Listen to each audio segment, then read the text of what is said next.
Hello everyone, I'm gonna show you Audi A6 2017 timing belt replacing on 80,000 mile on clock.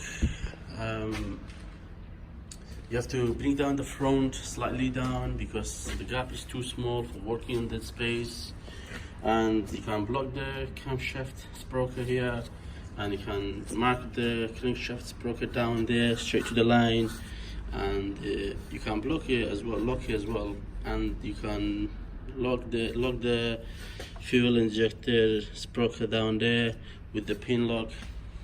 This belt is done on 80,000 mile on clock. Water pump already out, this is the old kit here. This is the water pump, is new design of the water pump, not like the old one. Old kit from VW.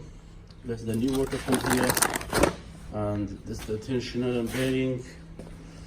The belt is I show you here, which is the all VW. They have a joint on the belt. Always they're showing that joint's cracked, but that one's still doing maybe about another 20,000 miles, no problem. This is the joint, 20-30,000 miles should be okay. I'm thinking the timing belt must be done in the VW, Audi, and Passat or Skoda in 100,000 mile first change. Anyway, thank you very much. Good luck.